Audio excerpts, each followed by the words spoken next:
It's time to get serious now that the European Accessibility Act may affect you or your clients, and I'm going to show you how to make your WordPress websites far more accessible.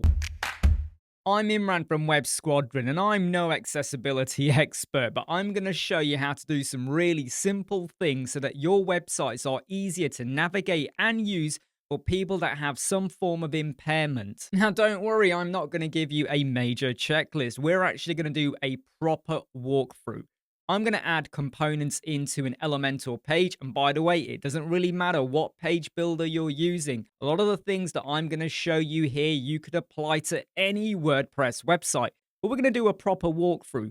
Please do use the timestamp if you want to jump around. But I recommend you follow it through step by step because some things do relate to some parts that I may have showed you earlier in the video. And believe me, when you see what I do, you're going to start to look at your website or any future build a little bit differently and you will know what to do. I just want to point out that if English isn't your first language, go and click the settings cog and go and change your language. I've tried to make this video as accessible as I can. Now, before we get started, I do want to mention a plugin you may want to install on your WordPress website called Code Snippets. You can get this plugin for free from the WordPress repository, and the only reason I'm asking you to add this is because we will be using it later on for one of the items, and if you go to the timestamp, you'll see what I mean. It's to do with skip to content, and it's something that you definitely want to be adding if you really want to help boost the accessibility of your website. But not just that, there are some other code snippets that I will link in the video description that are going to help you out. And I will be referring to them in the video. Just for those of you that aren't aware of how to use code snippets, you go and install and activate the plugin. Then you will see the option to go and add a new snippet. The one I will be coming back onto later on will be the color contrast checker. So when I refer back to it, make sure you got the code snippets plugin installed. Go and get the code for free from the link in the video description. Install, activate it, or copy and paste it and activate it. And then you can follow me as I go through. Okay, let's get started. A common mistake is you go and create a template. You make sure you're using the header one. You go and add in your logo and your menu and social sharing icons. And then you go and save it, or you set your display conditions to be for the entire site and you move on. What you've actually got to do is ensure that you apply a HTML tag or a landmark to your header. Don't assume that just because you created a header template and you selected it to be a header template that is enough. And what I'm going to show you here on how you ensure it is a landmark is the same for the footer as well. What you want to do is go over to your template. You could either go to templates and go into the header template or the footer template, or depending on your page builder, just go and click into it. So make sure you're inside of your template. And then what you want to do is go over to the header settings. Don't click on a parent container or a child container or anything inside, because a mistake people do make is they click on the container, go over to the layout tab, scroll down to where you have additional options, and they go and set a HTML tag here. You don't want to do that. What you should have is an option. It might be a cog, it might be a setting somewhere that's going to allow you to actually go into the header settings. So you're not clicking on a container. I want to really point that out. You click on the cog over there, and now here I'm going to set my HTML tag to be header. Normally it will be set to div by default. So what you want to do is go over and click header. If this was the footer template, you would go over and select footer. And then make sure you go and save those changes. Pretty simple. You've now built in landmarks and you're following good HTML tagging for your header and your footer. Staying inside of the header template, let's have a talk about the logo of your website. Now, there are many ways you could add this to your header template. And it doesn't actually have to be inside of your header template, by the way. It could be anywhere else on your website. Could be an image, could be an SVG icon. You could even be using the site logo you might have added to your theme as well. Now, I'm going to visit all of those and explain in what scenarios or when would you apply an Aria-Label. Now, Aria-Labels are really good for assistive technology and screen readers. So if someone has a visual impairment and they're relying on a screen reader to access or work on your website, that will read out to them what they're actually clicking on, hovering on, or what's present on the page. So you need to treat Aria-Labels with a bit of respect. One of the ways that you can add your logo is to use the site logo. So let's go back into WordPress, and then I'll go to Appearance, and I could go into Themes, or I could just click Customize. Now I am using the Hello theme because we're building with Elementor, but if you're not using Hello or Elementor, don't be put off by this, because what I'm going to show you, you could use with any WordPress theme and any page builder as well. So we are in the customization part of our theme. I'm going to go over to site identity, and I'm now going to go and select a logo. And I could drop in an image like a WebP. And by the way, I have got a code snippet. Link is in the video description. You add that to your website. Every time you drag in an image, it will automatically convert it into WebP. Super important for performance. Or I could use an SVG. Now, both my image and my SVG for my logo don't have an alt text description. I'm going to drop one in here, but I will come back to revisit this later on. And don't forget, you can use the timestamps. What I'm going to add in is Web Squadron logo. You don't need to make it overly descriptive, okay? That's pretty okay. And while we're here, I might as well just click on the image and do it there as well. The logo has been added. I've also gone and changed my site title from Accessibility Tutorial just to be Web Squadron. Now, the alt text we've popped in there will now be visible on the website when we drag in that site logo, which is what we're going to do to the header template. Now, in this scenario, we don't actually have to add in a separate Aria label. Because we're using the site logo, that will be ample enough. If I go to my header template and I do a search for site logo and drag that in and size it up accordingly, when I go back to the content tab, it's already linking to the site URL. And if I was to inspect that, the alt text will come up that will say Web Squadron logo. I don't need to add any extra Aria label here. That will be enough. Now, here's the other way you could add in your logo, and it's the most common way used by web designers. It's just dragging in an image because that's what your client has given you. So we're going to go over and drop in an image widget, and then I'm going to select from my media library the Web Squadron logo. Let's go and select that. Now, that logo already contains within it the alt text. Remember, we did it. If I click back on it, you will see it over there in case you missed it. So we've already got the alt text in. That again is okay. We don't need to add in any extra Aria label so from an accessibility point of view, we're doing okay. But what about the third option where we go and use an actual SVG? Now, we used an SVG here for the site logo, but because it was done in the theme customized site logo area, it pulled it through okay and it knows what it is. If we drop in just an icon widget and then we assign it the SVG, we are going to have to add in an Aria label. Let me show you. I'm going to drop in an icon and I will select from my media library. It already has the alt text inside of there. But this is where we have to give the assistive technology a bit of a helping hand. We need to add in an Aria label. You could click link options and you will have some custom attributes. Now, you could add it here. But what you actually need to do is give this the role of an image and then let it know what this is for. So my recommendation is you could do it here if you want, but I wouldn't do that. I would go over to the advanced tab and go to where you have attributes. And this is what you'll paste. So you want to go with role, pipe, img for image. The pipe symbol will be on your keyboard, normally near the carriage return or the enter button.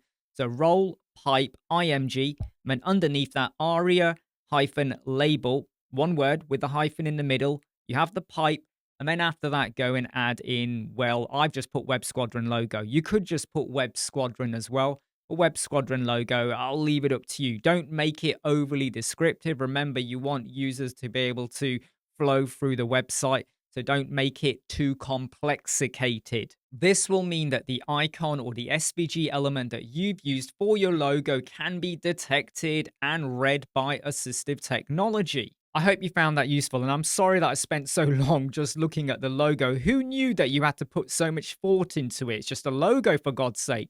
But it does matter when it comes to screen readers and assistive technology. So we've now covered off the site logo, what you do with the image, and what you do if you were using an icon.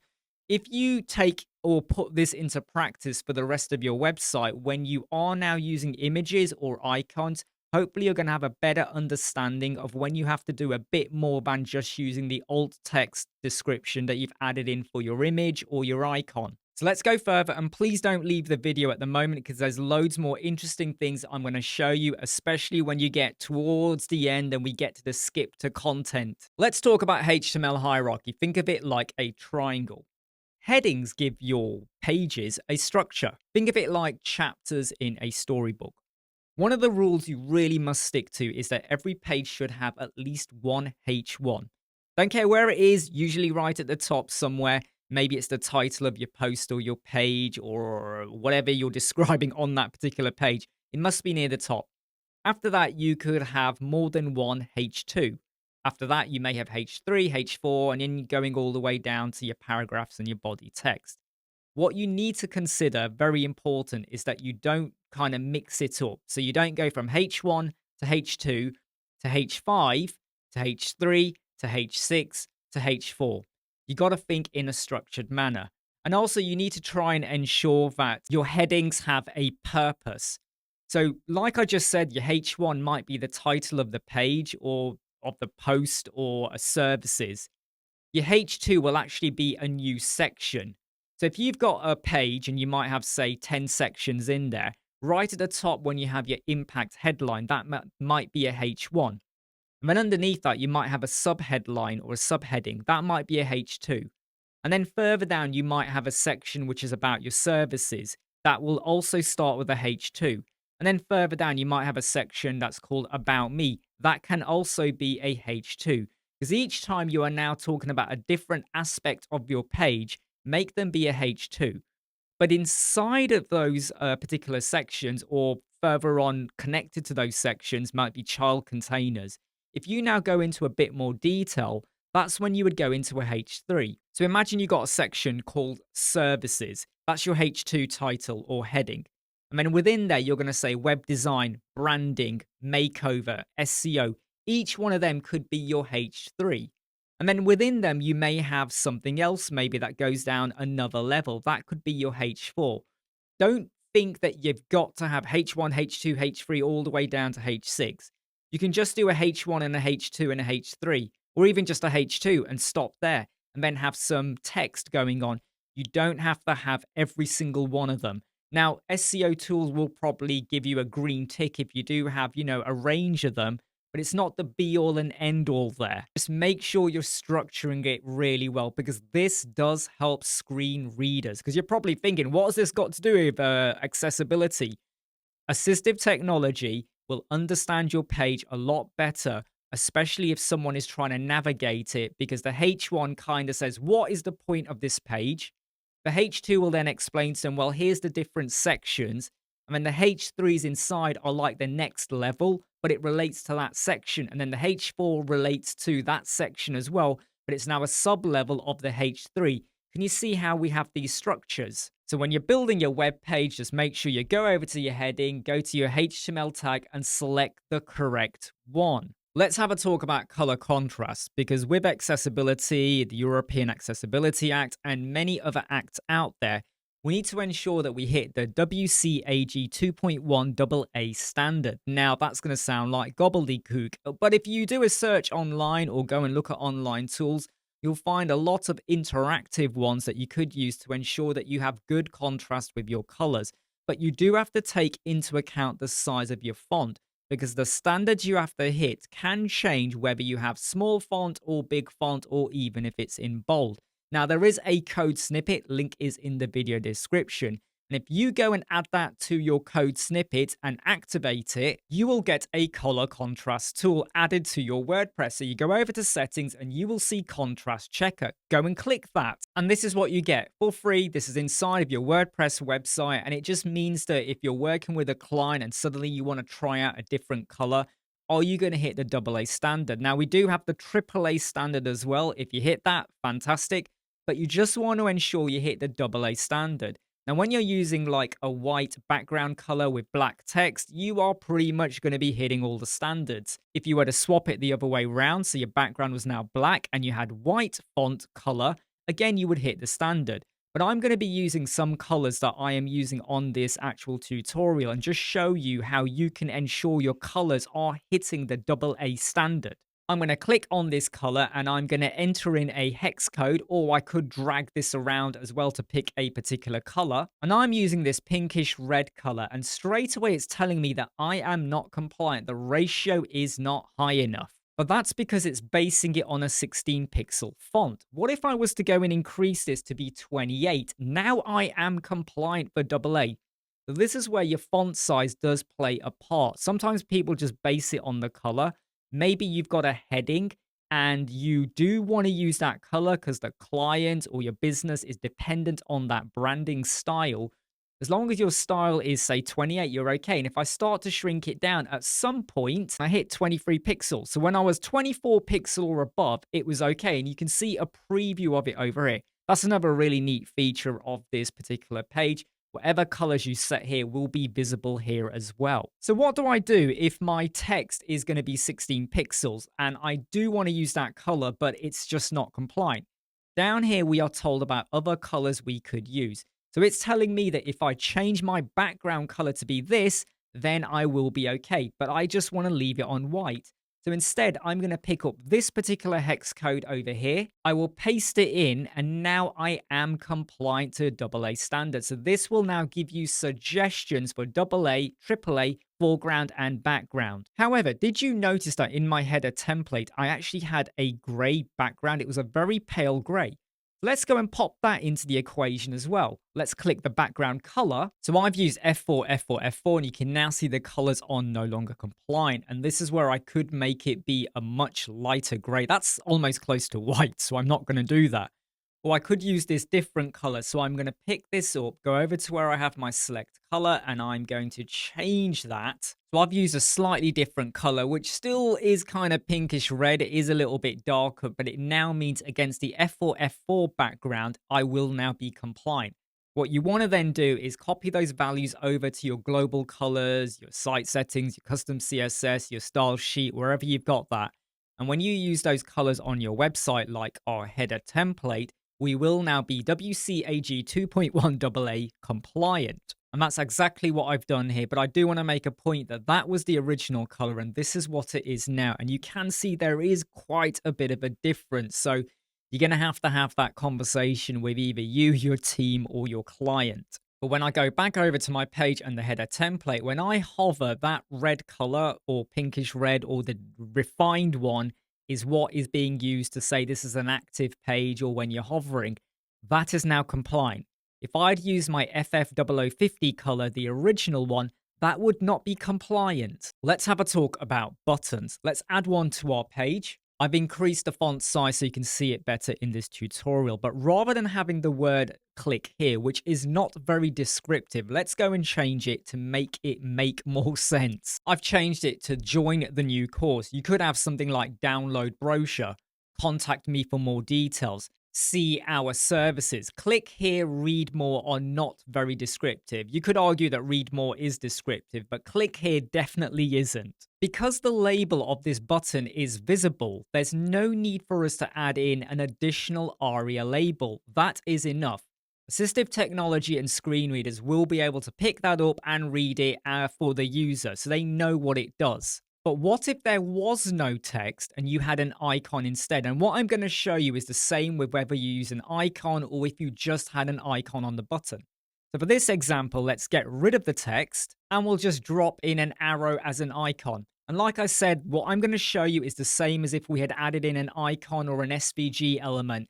They're going to have links, they're going to take you somewhere, but there's no descriptive text attached to them. Normally, depending on your page builder, you will have a link option. You can click that and you can add in a custom attribute. If you don't have that option, somewhere in your advanced tab or somewhere else, you would go to the advanced tab, go down to attributes, and what I'm going to do, you would do over here. But for simplicity, we're going to go over to the content, we're going to click the link options, and I'm going to enter in my Aria-Label. So we're going to type Aria-Label, we're going to add in the pipe symbol, and then join the new course. There's no need to put it in speech marks, there's no need to add in underlines or hyphens either in between the text. Now, if you are using a page builder though, where it is not following this format, which is key, pipe, value, you may have to write it like this. And this is where you'll have Aria-Label equals Open speech mark or double quote, add in your text, and then close it off with speech marks or double quote. And for the millionth time, I will stress again that if you've got a button that's already got some descriptive text, a bit more than click more, that is enough. You don't need the Aria label. But if you're going to be just relying on an icon, and it could be just an icon in a button, could be the icon widget, could be an SVG, then please ensure you stick an Aria label in to help assistive technology. Now, we already touched on images above when we were doing the logo, but let's just go over it again. With all images, you need to have an alt image description. However, if you have an image as part of your container background, and it could be a background overlay, could be a child container, could be a section, inner section, whatever tool you're using, when your image is a background image of your container, you don't need to have an alt image description. However, I would recommend, as a rule, whenever you drop images into your website, take the time to add a descriptive description, but don't go overboard with explaining every little bit of detail. Just give enough to explain what the image is about.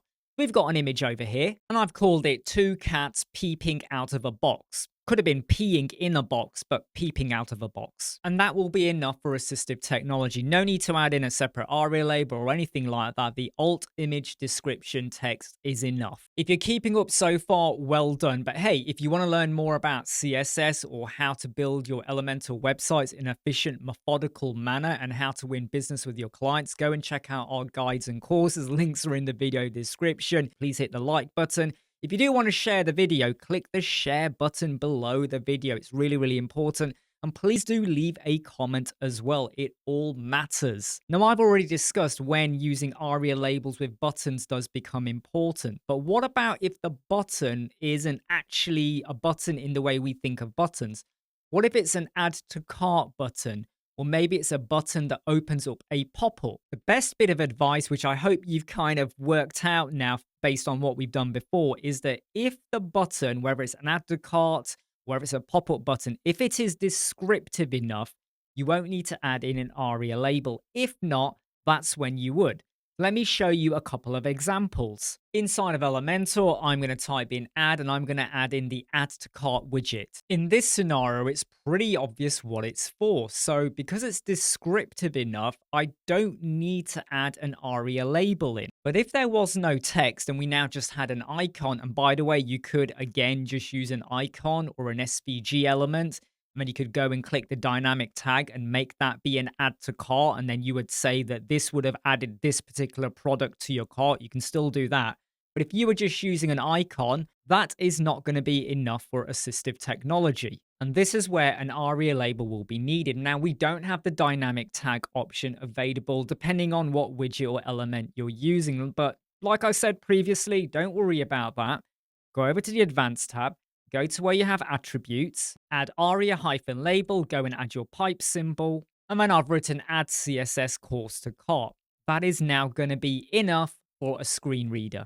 And we're going to use that same logic with if you had a button that opened a pop-up. So maybe you've got a button, and if you've gone and done your dynamic tags, where you've said open a pop-up or an off canvas or do something else, and you've popped in a reasonable description, download brochure, open WordPress settings, open menu recipe, that will be enough and you won't need an Aria label. But if you only had an icon, something like that, and that won't mean a thing to anybody, you want to go and click the link options depending on your page builder, and then go and add in your custom attribute, or go over to the Advanced tab and go to Custom Attributes. And in this scenario, I will add in Aria-Label, go and add in your pipe, open to download the brochure. So it's kind of telling them when they do get to it that you got to click that to go and get what you want. There's bound to be some people who don't like the way I'm explaining this, or they feel like I haven't gone into enough detail. But if you're liking so far what you've seen, please do stick it in the comments, because I want people to use these videos to make their website so much more accessible. I want to touch on something that is a little bit annoying. What if you've got an accordion? And this is going to be different depending on the page builder you're using. As an example, I've added the accordion widget to my page, and inside of each one of these tabs, I've just made a copy of the button I had above.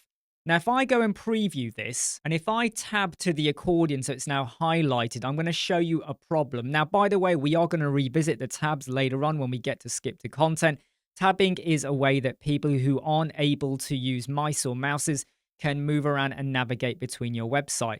So what would happen is you can tab between buttons, links, etc. within your website, menu items as well. But when you get to the accordion, I've tabbed and I'm now on item 1. Now, if I hit tab again, you would think it would go to item 2. If I hit tab, it actually goes all the way to the bottom. I've got no other links going on. It's completely skipped out item 2 and item 3. So what you need to do is you have to tab to the accordion and use the arrow to move. Now, not everyone is going to know that, because if you've been taught or you think you can just tab between items, you would think or assume that if I hit tab again, I'll go to item 2 and go to item 3. That is not the case. You would have to hit the bottom arrow to go to item 2 and then hit return to see it. And then I've got to hit the arrow again and then hit return again and again with moving up and down. So how can we inform people that they need to do that? We can drop in a little bit of HTML, which will only be visible to screen readers. So on the screen, no one else will see this. Screen readers can inform the user that they need to use the arrow key. Let me show you. So above the accordion, I'm going to drop in a HTML widget and we'll just pop it in over there. And then I'm going to drop in a bit of code. And there it is. It's pretty simple. It's a paragraph, giving it the class of SR only. And then I'm saying use arrow keys to navigate between accordion items and hit enter to open them. If we go to preview, we will now see that text on the screen, but we are going to hide that with a bit of CSS. Back over to my HTML, I'm going to go to the advanced tab. I'm going to go down to custom CSS. Now, depending on how you do this, you could drop it into here, depending on your page builder, or you could add it into your customized CSS or your site settings. We're then going to drop in this little bit of code over here. And when we now go over to our page, that bit of text is still there and it will get picked up by screen readers, assistive technology, but your user who is not using assistive technology will not see that. So that's a little bit of a tip I'm offering out there if you are using accordions, because normally you would like to think that tab would work the way it should work, but with Elementor at the moment, you need to use the arrow keys and hit return to open, close accordions and tabs. When it comes to using forms, whether it's Elementor or any other page builder, it's a good idea to have labels because it's descriptive and it lets the user know what the field is all about. Just relying on placeholders isn't enough. What if I hide the label or I do not show them? As long as you have labels, okay, so if I go into this particular field for the name, I do have an actual bit of text over there. If that was left blank like that, and I was hiding them anyway, that would not be enough. So ensure that is completed, because within most forms, you can hide the label, but as long as it's completed somewhere, that will get picked up. If you do add any videos to your page, whether they are self-hosted or they're coming from a third party like YouTube or Vimeo or elsewhere, ensure that your videos have captions. Now, if you are using a self-hosted solution, you may need to upload an SRT or a text file of some sort, and there will be resources online to help you out with that. But you must ensure that your videos have captions because some people may not be able to hear exactly what the video is all about. And it can be really annoying if there's no captions to support it. Also, it's super important that you enable player control so that if people do want to pause it, they can do. Don't take away the facility for people to control what they're viewing because it's really annoying if you remove that. And I know you could argue that, well, if you have an animated GIF or something like that, that's kind of okay. But where you are using videos, ensure you have the control. Now then, if you do have a video as a background for a container, we don't have the facility to add in controls. The user does not have the ability to pause the video or stop it playing. And if they're trying to read text on the screen, it's not good. Now, I'm not going to show you how to do this because it's about a 9-minute long video.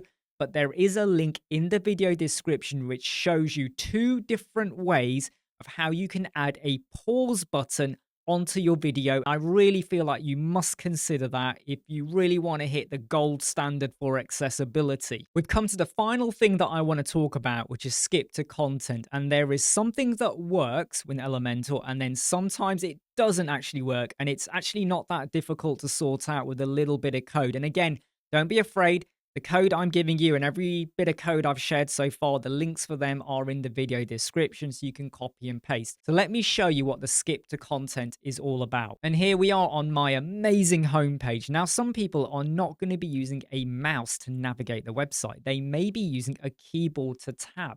If I click on the URL and I tab a few times, eventually I'm going to get to skip to content. I just want to show you what happens. I'm not going to click it at the moment. They could continue skipping or continue tabbing.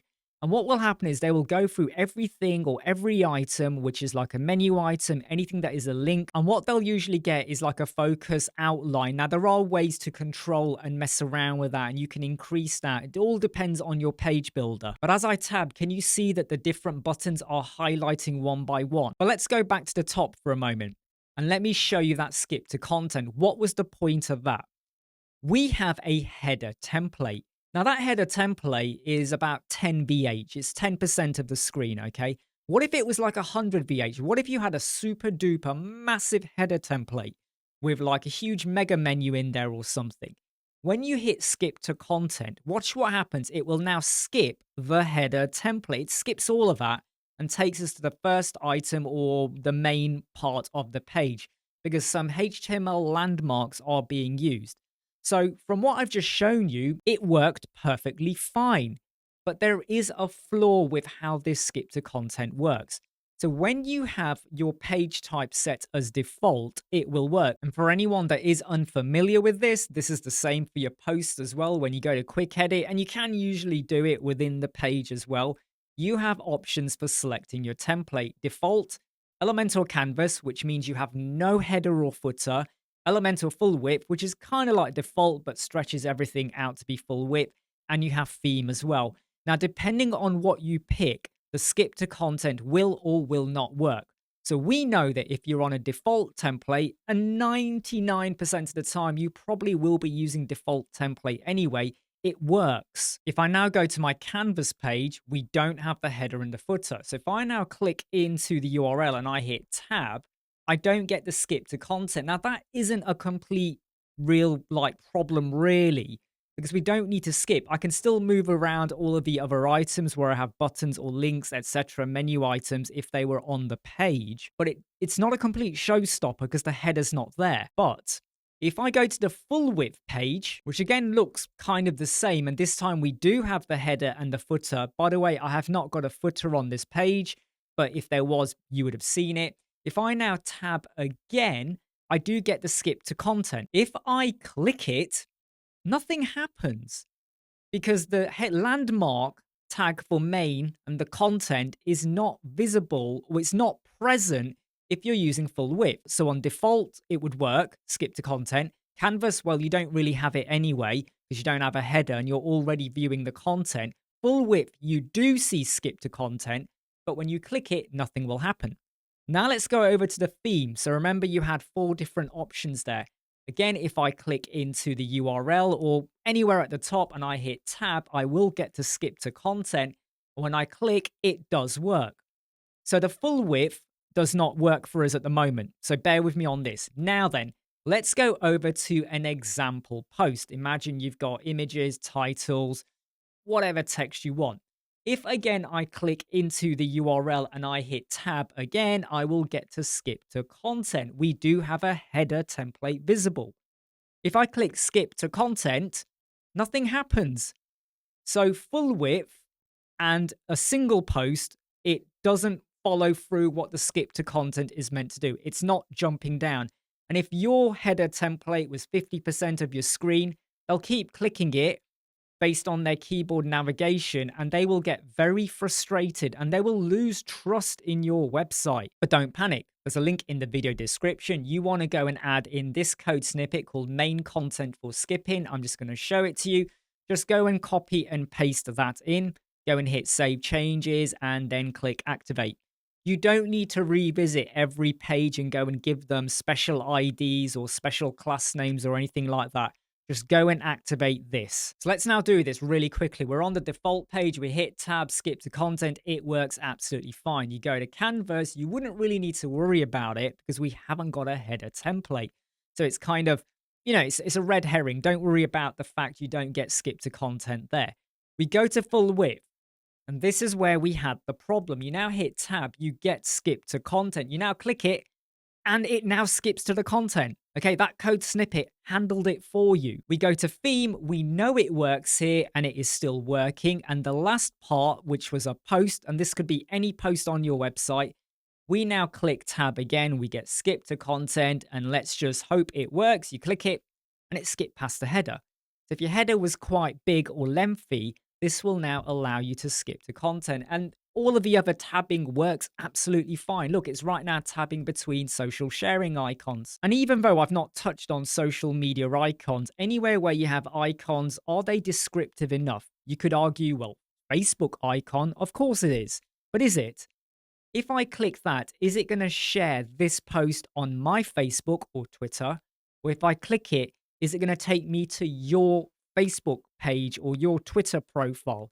So again, ARIA labels that clarify this could be super important for assistive technology. And the final thing I'm going to point out is that when you are tabbing or moving around, it's good to ensure that your buttons or your links have good focus to highlight to the user that this is a link for them to click.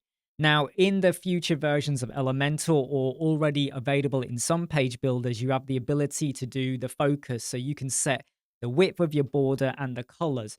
But at the moment, take this add to cart button at the moment. So you could go over to your buttons or your links, go over to hover, go and add in a border type of solid, a particular thickness so that it appears.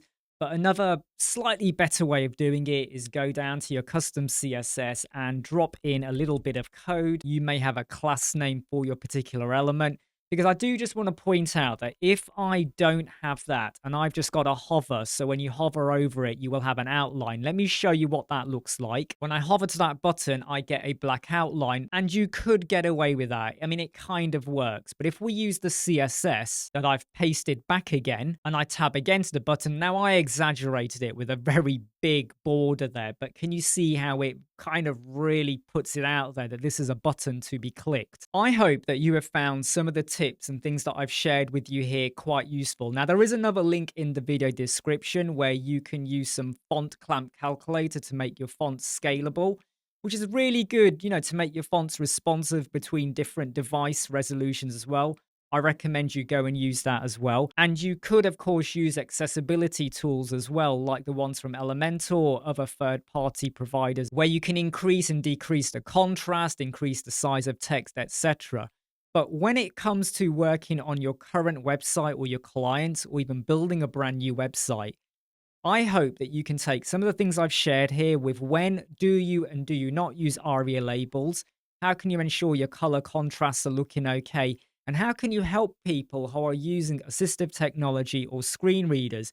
Now, I'm open to your comments. Some people will not like what I've done, but I am open to positive criticism. And if there's anything that I could have done further or explained better, please do let me know. But if you like and appreciate what I've done here, go and share, click the share link below. Go and visit our website if you want to learn more about CSS or how to build Elementor websites or how to get clients or how to appreciate and understand user experience a little bit better. Hey, I'm Imran from Web Squadron. See you soon. Bye.